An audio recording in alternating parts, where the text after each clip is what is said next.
Hello guys, দেখতে পাচ্ছ এটা সাত্বিক, এটা সুদীপ। আমরা সাইকেলে করে চলে যাচ্ছিলাম শ্যামপুরে। তাই যেতে যেতে একটা ছোট্ট বাছুর চলে এসেছিলো আর আমরা সাইড দিয়ে চলে যাচ্ছিলাম আর সাত্বিক এগিয়ে যাচ্ছিলো, কারণ আমাদের ছিল সাইকেলের রেস। সুদীপ পাচ্ছিল না। অলরেডি আমরা চলে এসেছিলাম, আমার পাশে সুদীপ বসেছিল, এটা সাত্বিক। আমরা খেতে চলে এসেছিলাম এই জেপসিতে। আজ পকোড়া খাবো। তো খাবারগুলো চলে এসেছিলো আর খাবারগুলোর জন্য আমার জিভেতে জল চলে এসেছিলো, সুদীপের মুখ থেকে জল পড়েই গিয়েছিল গাইস। আর সাত্বিক আমাদেরকে খাবারটা দেখাচ্ছিলো যাতে লোভটা বাড়ে, আর আমিও লাস্টে তুলে তোমাদেরকে একটু দেখিয়ে দিলাম। তো খুব মজা করে করে খাচ্ছিল। খাবারটা দেখে তো আর কিছু বলার ছিল না, আমার জিভ থেকে তো অলরেডি জলই বেরিয়ে চলে এসেছিলো। তাই আমি কোনো দিকে না করে আমি খেতে শুরু করে দিয়েছিলাম। তারপর দেখি আমি খাওয়া শুরু করে দিতে সবাই খাওয়া শুরু করে দিয়েছিল। তাই সবাই মিলে খাচ্ছিলাম একসঙ্গে আর একটু ভ্যাট বকা হচ্ছিল ভুলভাল।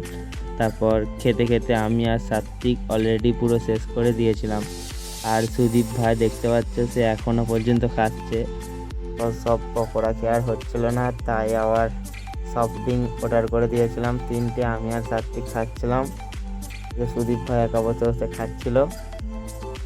এবারেও আমি আর সাত্বিক তাড়াতাড়ি খেয়ে নিয়েছিলাম। সুদীপ প্রতিবারের মতো লাস্ট হয়ে গেল, এবারেও লাস্ট। সব খাওয়া কমপ্লিট, আমরা সব এবার উঠে পড়ে বাড়ি চলে যাচ্ছিলাম।